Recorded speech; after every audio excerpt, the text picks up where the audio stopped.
Hey guys, I'm Mary, 38 female, originally from Colombia. I'm going to tell you a story about my toxic ex-husband.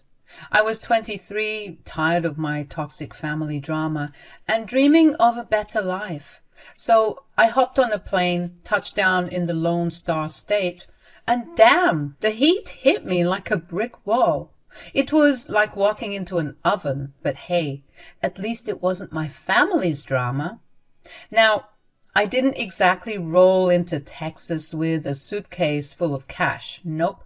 I ended up in a woman's shelter for a bit. Let me tell you, those ladies were a lively bunch. We had everything from aspiring poets to DIY beauty experts. Living there was like being part of a quirky sitcom, minus the laugh track. But you know what?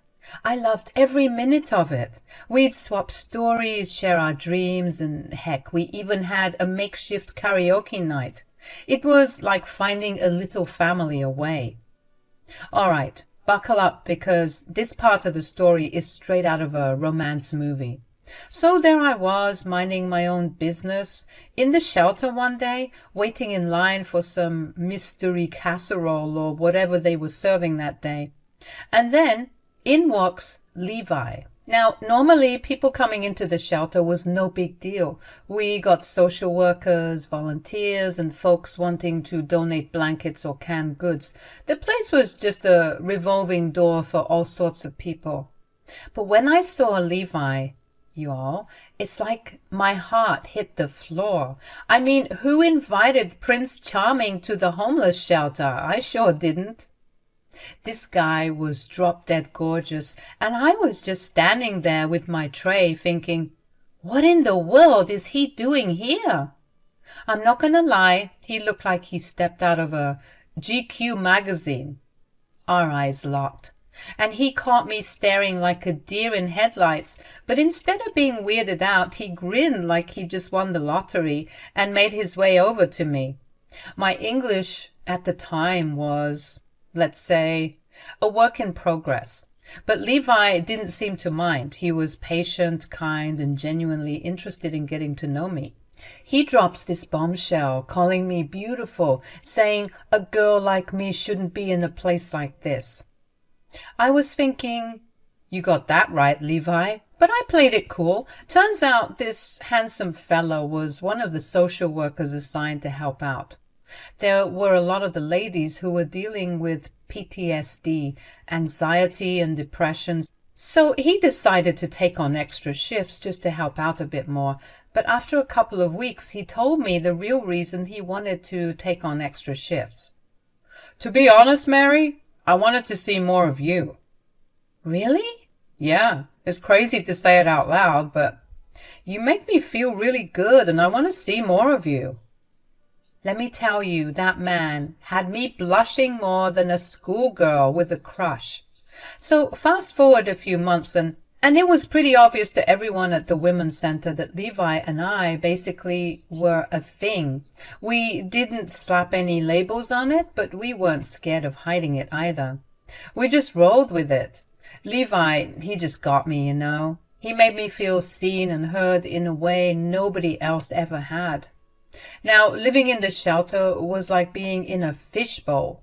Some folks were happy for us, cheering us on like we were a real-life fairy tale. Others, well, they were a mix of jealous and bitter. And then there were the ones who simply didn't care. But hey, I was happy, and that's what mattered. After a while, Levi told me he had something to tell me. What is it, Levi? I want you to move in with me. Please say yes. What? Did I hear that right? He wanted me to leave the shelter and be with him? That was insane. I'll admit I hesitated for a hot minute. Moving in with a guy I'd known for less than a year, it sounded crazy, but life's short, right? So I thought, why not? I took the leap. Levi and I moved into our little love nest, and let me tell you, it felt so freeing. From a women's shelter to an actual home. Talk about moving up in the world, just like I always wanted. And just when I thought life couldn't get any better, Levi pulled out all the stops. He goes down on one knee and proposes on New Year's Day, right when the countdown hits 0. Romantic as all get out, right? That man lifted me off my feet and took me straight to cloud 9. He was always pampering me, buying me gifts, telling me how much he loved me, how much he cared. I mean, who needs a fairy tale when you've got Levi, right? It was like living in a constant state of bliss, and I wouldn't have it any other way. Life was good. Life was perfect. So after riding that honeymoon phase high, Levi drops a bomb on me. Something. 3 months into our wedded bliss, he came up to me and said, "Hey, babe." "Hey." "So there's something I want to tell you. I want you to meet my friends. I think it's time."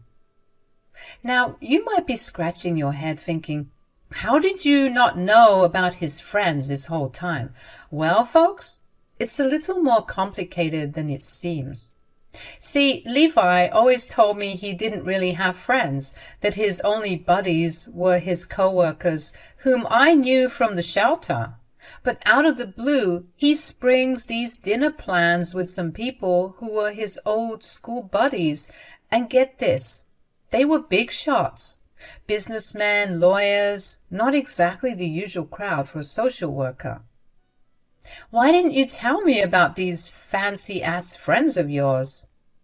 "Well, because—" "What am I even supposed to wear?" "Don't worry, babe, I got you covered." "But babe, these people are the big shots. You said it yourself. I'm going to need an extra fancy dress or something." Now, imagine my surprise when Levi continues to spill the tea. On top of not telling me about his friends, he also didn't tell me about his net worth. Turns out he was not just a social worker because he's a do-gooder. No, he comes from a wealthy family.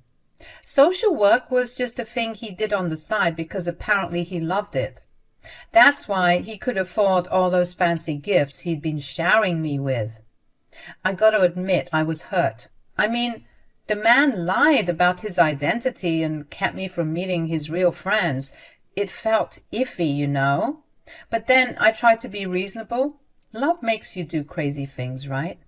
I figured maybe he was just caught up in the whirlwind of our fast-paced life and it was better late than never. So we went to this fancy dinner with these high flyers and they're talking about stocks, real estate, and all sorts of things I'm just nodding along to. I kept trying to jump into the conversation, but no one was letting me speak, including Levi. He would just drone on and on about how beautiful and exotic I was, and his friends would also ogle at me. I just felt like a fish out of water. Looking back, I should have known that all of these were red flags. Not being honest with me, calling me exotic, letting his friends eye me like that, it was a lot to take in. But at the time, I would ignore these uneasy feelings and just keep smiling. Love, as they say, can make you forgive a whole bunch of mess.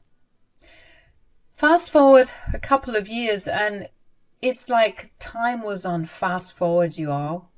The love that once had us floating on cloud 9, well, it was slowly fizzling out like a soda left open for too long. I was trying to rekindle our connection, don't get me wrong. I did my part as a wife and a friend, but Levi? Man, he was always preoccupied with everything but me. I felt abandoned just like back in Colombia. I wondered how I got myself into this mess. It was beyond frustrating being with him. Every attempt to get his attention felt like talking to a brick wall. But oh, when we'd go out together, it was a whole different story. Levi would pull 180, showering me with kisses and showing me off to his friends like I was some trophy wife. "Just look at her! Isn't she gorgeous?" Public displays of affection? We had that down. Everyone must have thought that we had the healthiest relationship ever. But private conversations? Yeah. There were barely any of those anymore. Destiny's Child, Say My Name, became my anthem because Let's be real, it was like I was living that song. He only seemed to love me in public, and in private, it was crickets. Honestly, the thought of leaving crossed my mind more than once, but how could I? I had no job, no money, nada. Levi was all I knew in America, and I felt trapped. It was like being caught in a web with no way out. I was living that love story, but without the happily ever after part. Things had gone on like this for ages, and I was getting so fed up with him. I had gotten so used to his absence, so I found myself spending time with some peanut and the couch with some good shows. So there I was, chilling on the couch, watching some Netflix, minding my own business as usual, when my phone rang. It was Levi.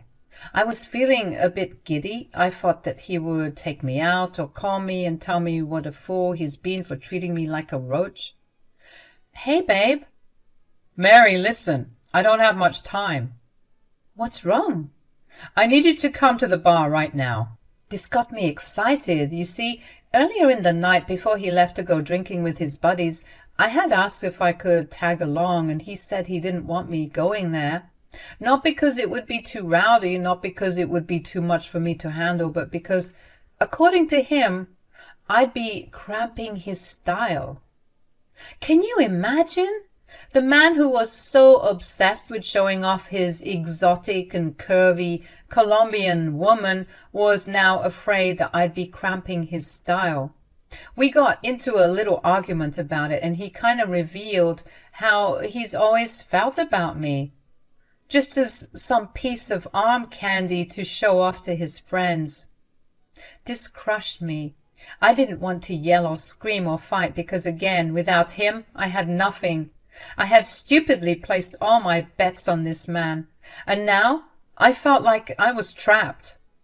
So you can understand why I felt a bit hopeful when he invited me to the bar. I thought that he finally wanted to hang out with me. "You want me to come, really?" "Yeah, babe, quickly. I'll send you the location. Just hurry, okay?" "What are we gonna do when I get there?" "That doesn't matter. Just come quickly. My friends want to see you." "Oh." "Yeah, so what time will you get here?" "You know, Levi, I'm sick of you fetishizing me." "What? What the hell are you talking about?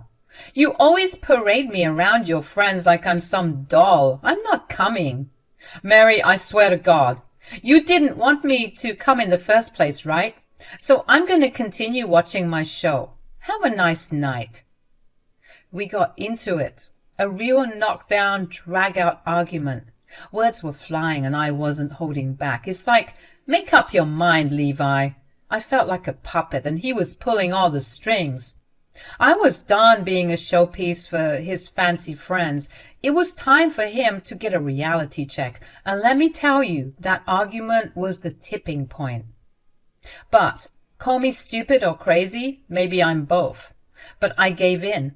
Levi started showering me with all these words and promises on how he was going to do better, telling me he was sorry for everything he had done and that he needed me right now. So what did I do?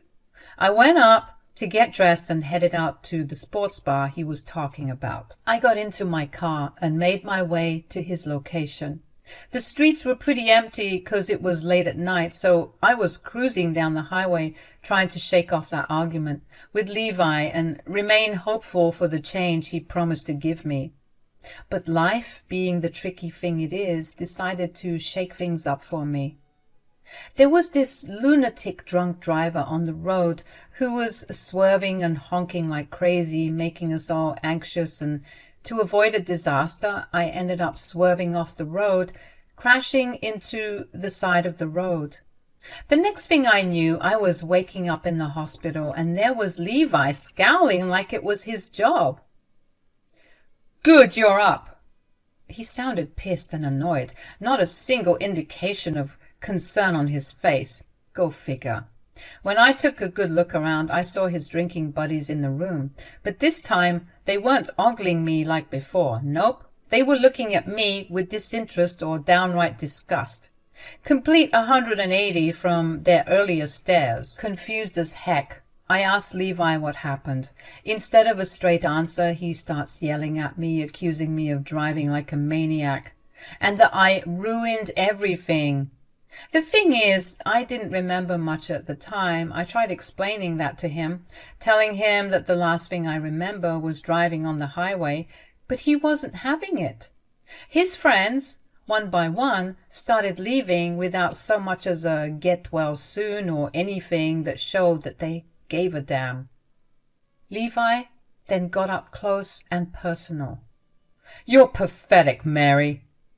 And before I could even react or ask him more questions, he walked out, leaving me sobbing alone in the hospital. I cried myself to sleep, waking up the next morning to grab my phone, which was by my bedside.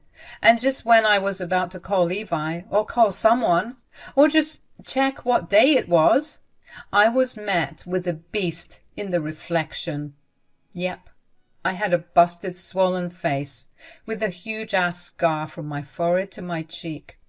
I tried touching it, praying it wasn't real, hoping that this was just some scary-ass nightmare, but the pain was confirmation enough that it was all too real. I searched around the room for a mirror, and I saw one in the corner. I shifted up on my elbows to get a better look at myself, and sure enough, staring right back at me was what I saw in the phone. A beast. I couldn't even recognize myself. I was hideous and scarred. Confusion took over, and the tears just kept coming. That's when the doctor walked in, saw how upset I was, and decided to sit down, trying to calm me down. Life had taken a sharp turn, and I was lost in a maze of pain and betrayal. The doctor laid it all out for me, explaining how I got into this accident. But when I asked about Levi, he looked upset and handed me an envelope, saying he'd give me some privacy to read it.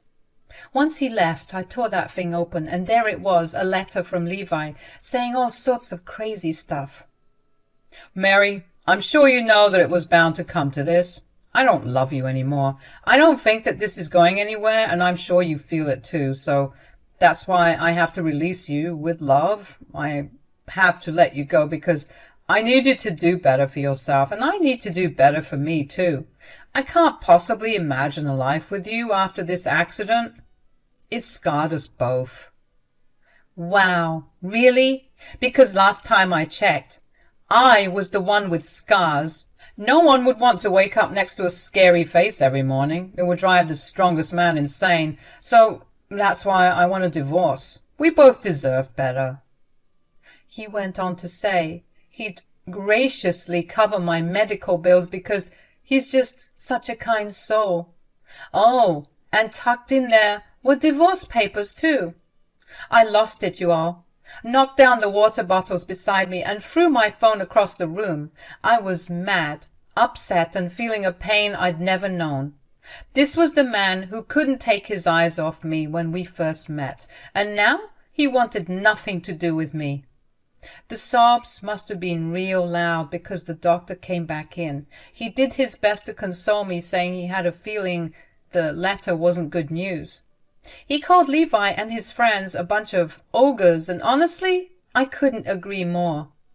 The rest of the day was a blur of tears and trying to wrap my head around what the heck my life was going to look like from here on out. It felt like the ground had been pulled from under me, and I was left free-falling into the unknown. So, after dragging myself through the mess of the divorce with Levi and healing up in the hospital, I felt like I was back to square one, hopeless, lost, and alone. The idea of going back to the shelter crossed my mind, but life had a surprise waiting for me. The doctor who took care of me came through like a guardian angel. He offered me his guest house and suggested I work at his niece's cafe to help pay him back. It was a lifeline, and I grabbed it. Before I knew it, I was back on my feet, smiling, healing, laughing again. The accident, even Levi, started to feel like a distant memory. Fast forward 2 years, and there I am, not slinging lattes as a barista, but managing a quaint little cafe. You heard that right. I was now the manager of this place. I guess all these years of selling tamales and arepas on the busy streets of Colombia paid off. Life had a funny way of turning around, and then, out of the blue, I saw Levi. Beard all graying, walking in with someone who looked like she barely finished high school. They were giggling about something, and for a second, I thought my mind was playing tricks on me, but as he approached the counter, I knew for sure that it was my good-for-nothing ex-husband. I couldn't believe my eyes. Here I was, hustling and rebuilding my life, and he waltzed in like it's just another day. It hit me, though, that I'd come a long way from the mess he left me in. I held my head high, readying myself for this showdown. Oh, they'd love to meet you. I've shown them your pictures, and they said you're gorgeous. Hi. How may I assist you today? Hi, can we do a... Wait, Mary? I'm sorry. Mary, it's you? Do I know you? Yes, I was playing dumb. I wasn't about to let that clown know that I knew it was him. I wanted to bruise his ego a bit, and it seemed to work because he frowned when I said that. It's me, Levi. Oh, I could barely recognize you. Your scar, it's gone. Yep. That's what some good old-fashioned aloe vera and shea butter can do to you. And the melanin doesn't hurt either. But I mean, it's still visible in the right light. You look... wow.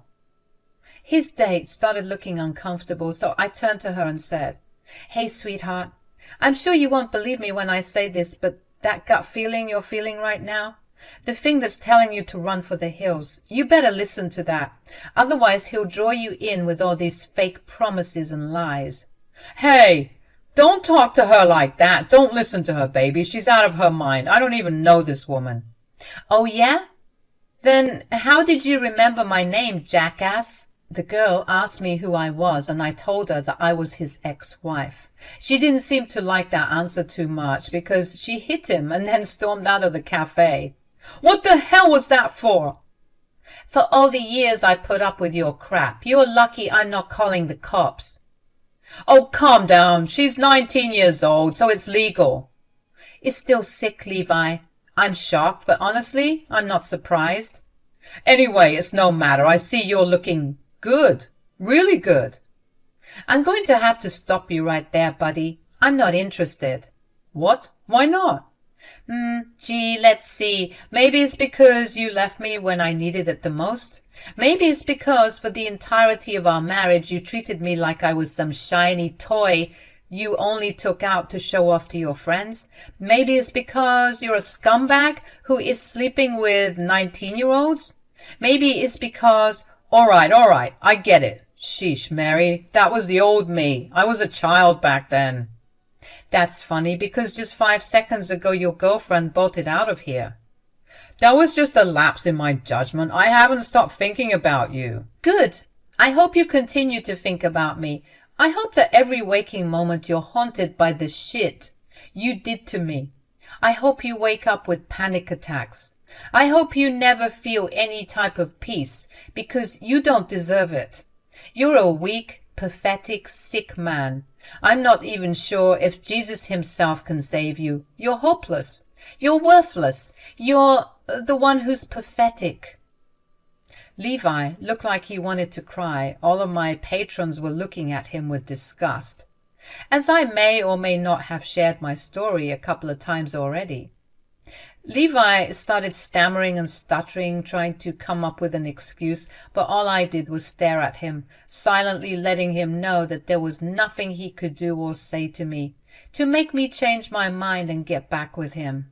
He eventually left, his shoulders all slumped, muttering something to himself, and I finally felt like I could breathe. Finally, I got to see the look on his face when he realized just how badly he messed up with me. Sometimes the devil is in the details, and I know that he's tormented every day, wondering what to do to get me back. But he should know that that is never, ever gonna happen.